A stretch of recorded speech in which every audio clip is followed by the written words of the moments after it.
Hello everyone, welcome to High Performance Computing Advanced Scientific Computing course. This is lecture 12.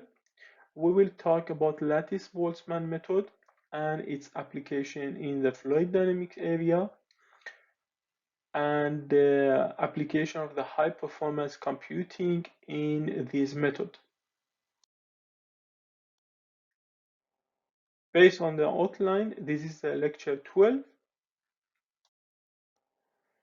In the beginning of this lecture, let's have a review on the lecture 11. In lecture 11, we had presentation of the open form and these open source software, how its structure and how we can use this software in the simulation of the CFD.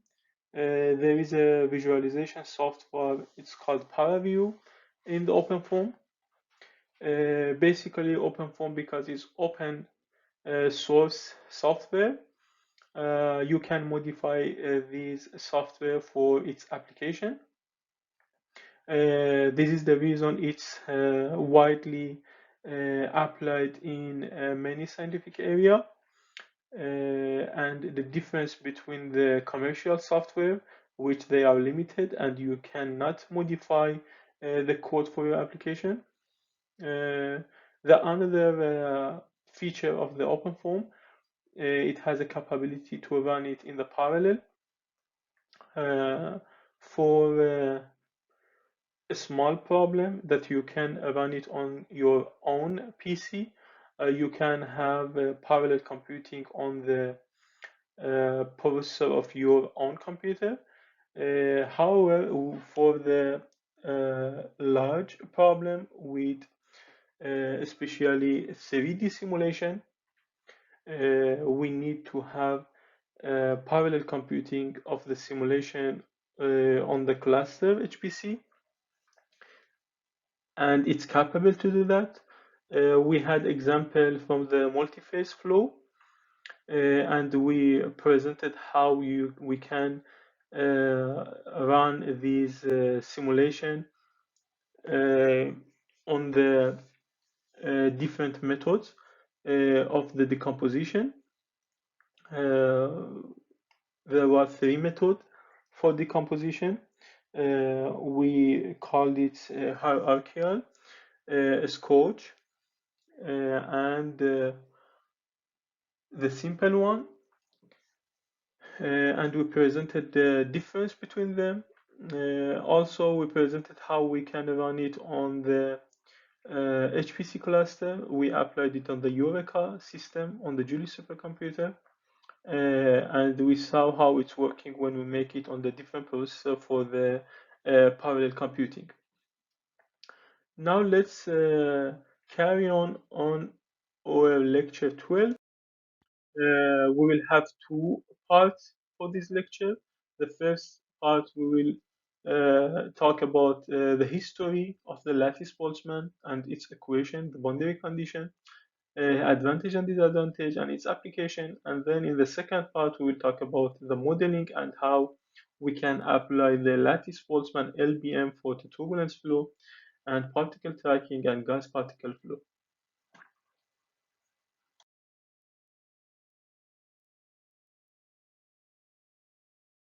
So this is the first part. About the Boltzmann method, we discussed these three different methods when we are facing an engineering problem.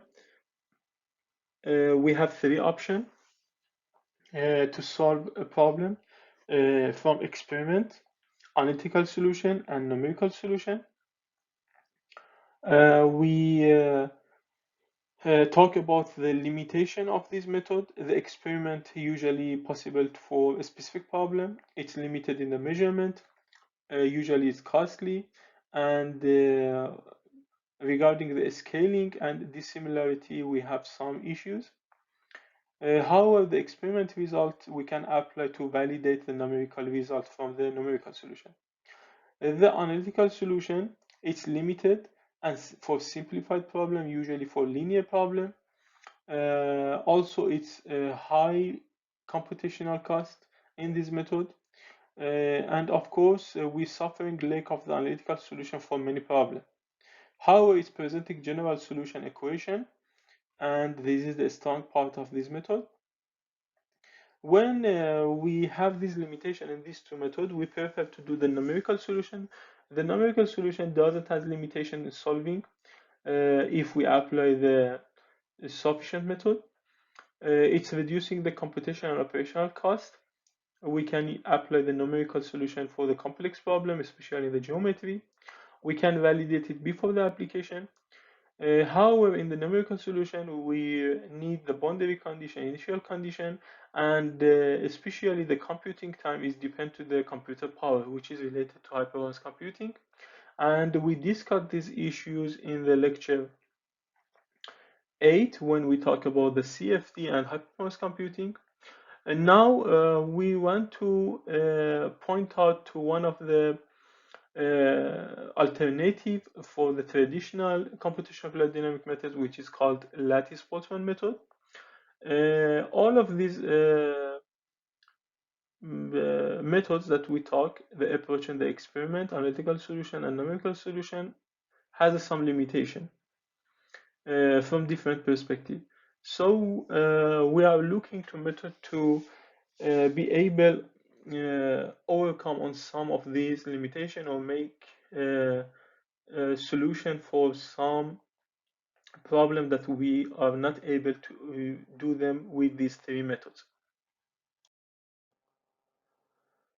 When we talk about the scale on the substances and the problem, usually we have three different scale scope: macroscopic scope, which is for continuous substance, and we have microscopic, which is for non-continuous based on the particle.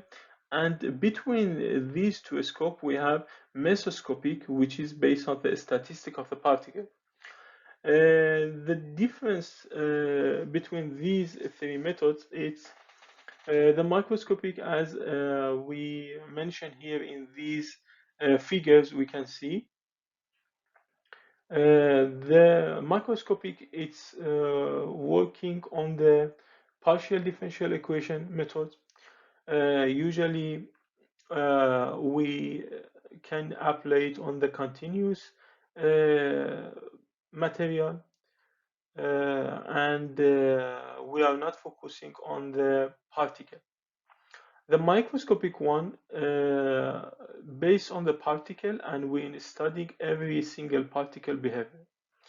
The microscopic maybe is provide the most detail and very interesting detail from the particle, but we don't need these size of the computation because the computations will be very high, and sometimes the mean or average of the information of the problem is enough for us. Then between the microscopic and microscopic, we have the mesoscopic scale, which is working with the statistic of the particle. In the mesoscopic scale, we are studying the statistic behavior or feature of the particles, not single particle. So that information, when we have the statistic, when we take the average of them, we can have the probability density function, and it could be used as information from the feature that we are looking on the problem. Macroscopic scope. In the microscopic scope, we have an element or volume of the flow. We have the partial differential equation, PDEs, we talked about them. There is a numerical method we can apply, and there is a discretization or mesh generation. Usually main concept in the microscopic, it's the continuity. That means the molecular mean free path, it should be smaller than the smallest flow length scale. To describe these range, we have Knudsen number, as you can see in this Knudsen number, where we have different behavior of the flow and which equation we can use. However, in the microscopic scope, we have limitation in solving the PDEs, especially in the Navier-Stokes and the costly CFD. Also, we have the discretization, which from the temporal and spatial leads to error in the solution because we need to calculate each node properties every time with discretization, and when these going further, these small error summation is make large error in the calculation. The mesh generation is a big issue in the CFD, which is sometimes we can say is takes 50% of the problem solution. And in some environment, it's limited, like the previous video. All of these issues make us to be to looking for another alternative to be able to solve the problem.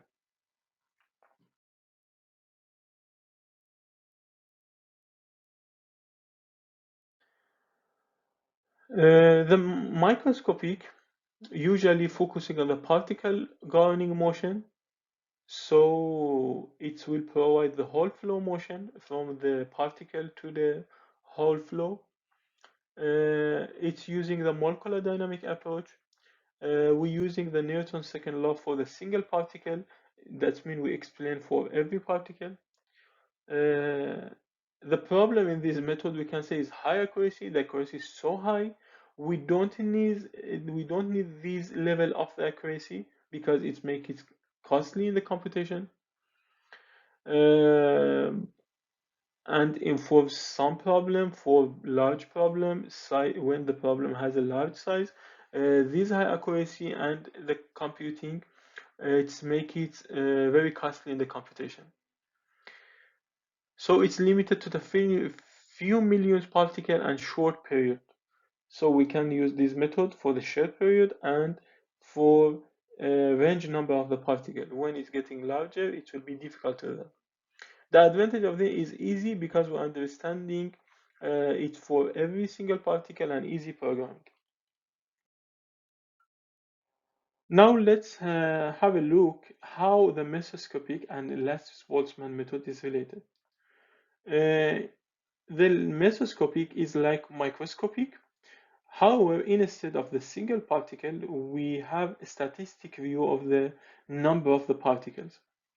So we can apply this method for long period and large data set, and the goal understanding the average of a properties and probability distribution.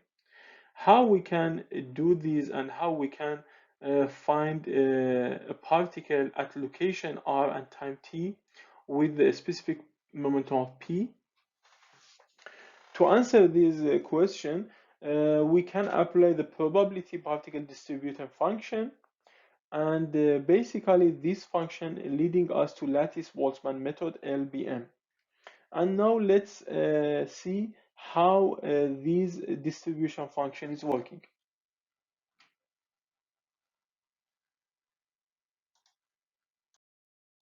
Lattice gauge automata, indeed, the Lattice Boltzmann method, it's direct descendant of an earlier model of the lattice gauge automata, which is called LGA.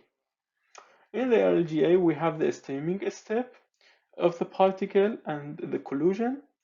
Indeed, in this method, it simulates the behavior and interaction of many single particles in a gas. In the LGA, we can see very simple molecular dynamic methods.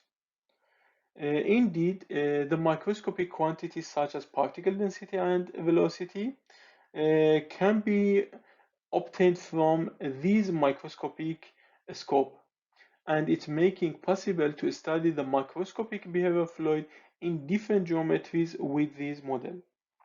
So this capability it's could be a good solution for some fluid dynamic area, And in this regard, usually the gas is modeled as a multitude of a hard sphere moving along a regular grid with a discrete set of possible velocity, which is called Ci for each particle. Collision between particles is handled by a set of elastic collision rules that must conserve the system quantities of the mass and momentum. So this is the concept of the applying lattice Boltzmann's method from the LGA approach. To perform the LGA,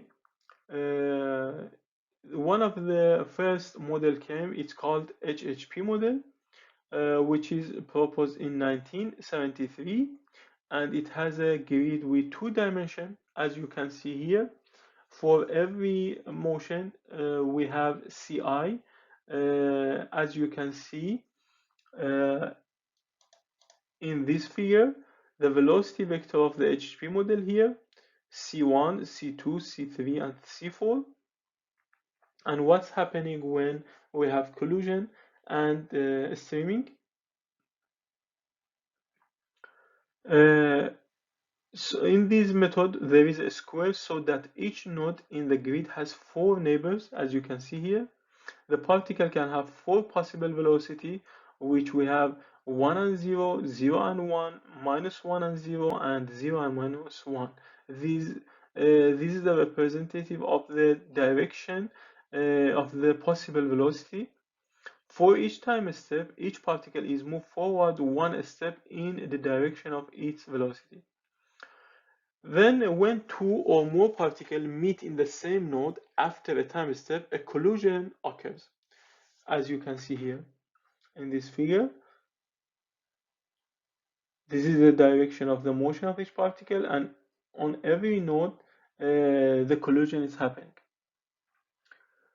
To conserve mass and momentum, the number of particles and the total velocity of all the particles in the node must be same before and after the collision. This is the main concept in this method. When three or four particles meet in the same node, the only configuration that satisfies conservation of mass and momentum is the same configuration as before the collision. Therefore, collision between three or four particles cannot and does not result in a change of the configuration, and the particles stream on as if no collision occurred. So this is the main assumption to make the conservation satisfied in this method. HHP model has some advantage and disadvantage, and here we presented these disadvantage and advantage, and why we cannot use it in the fluid dynamic area. We have to look for the another method.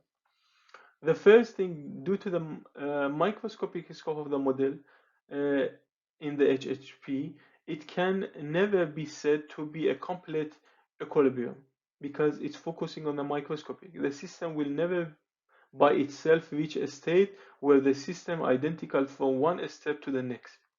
For the system to be in a state where the next state is identical to the current state, all previous states must have been equal to the current state. Therefore, it is only possible to reach permanent states by setting them as the initial condition. The trivial example is a system with all possible particles present everywhere, but this can hardly be said to be a natural equilibrium. The microscopic state of the system is always changing. The macroscopic quantities of the system can be found by averaging the microscopic quantities over space or time. But due to the constant change in the microscopic state, there will always be statistical noise in the macroscopic quantities. This problem can be reduced by broadening the average but never avoided. So always we have these noises. Greatest weakness of the HPP model is that it's failed to achieve rotational invariance which means that its behavior becomes anisotropic. HPP system fail to behave in accordance with the Navier-Stokes equation.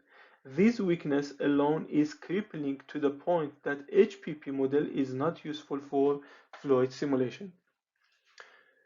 So, because of this disadvantage, we can understand we cannot use this model in the fluid simulation. However, this model, one of the first model in the LGA method, but we cannot use it, as you can see, because of this reason in the fluid dynamic simulation and fluid dynamic area.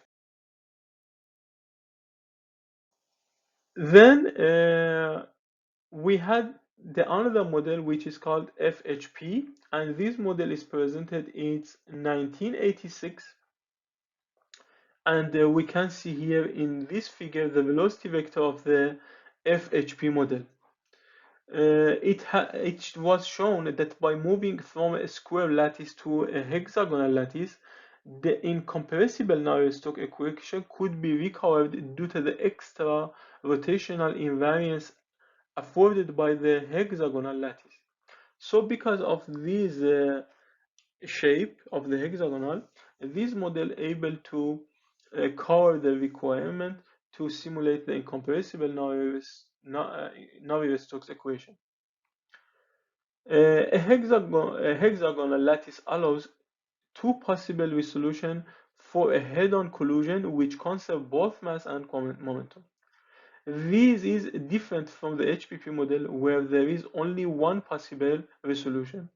The resolution which is to occur is chosen randomly for every collision with equal probability.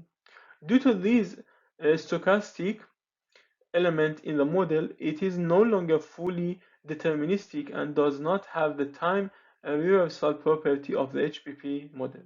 So because of these properties, application of the FHP, it's in the fluid dynamic area, can help us and solve many problems in this approach. In this figure, you can see how when we have collision and what possibility of the velocity after the collision and what's happening.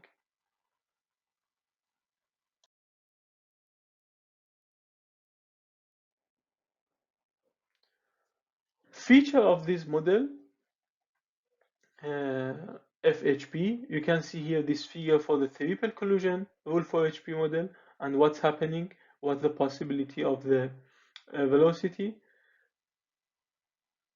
However, as we said about the noise problem in the HHP model, the problem of the statistical noise remains in this model as well. This is a general problem when trying to recover macroscopic quantities from microscopic scope simulation, as the microscopic system is subject to random fluctuation that disappear in the continuum limit. However, if the subject of the interest is studying such fluctuation in a real system, this statistical noise is the desired property. We assume when we talk about the turbulence flow, always we have the fluctuation, so we need to have these noises in the statistic data. However, when we talk about the feature of the FHP model, the FHP model has a resolution for a three-particle collision. Such a collision reflects each particle back the way it came. For all other collision, no change in particle distribution should be performed. There are varieties exist of the FHP model called the FHP2 and FHP3 model. They differ from the standard model in that rest particle and additional collision are introduced. They have some differences in behaviors compared to the standard FH model. For instance, different viscosities but have no new principles. The principle is same for this model and its variation. The FHP model is essentially the HHP model with a change of lattice and collision rules. Thus, it retains all the advantage of HHP model, such as small storage space demands, exact dynamic, and parallelism. This is the advantage in the both model. However, in the we cannot use the HPP model in the fluid dynamic era, but FHP it works.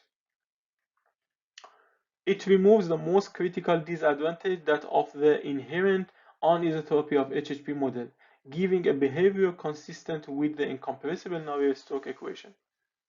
So this make FHP model applicable in the fluid dynamic area. This lecture, and here there is a video. It's presenting the lattice gas simulation. I suggest you watch this video, and I leave this part on the table. We will back in the second part of this lecture, and we will continue about the lattice Boltzmann method.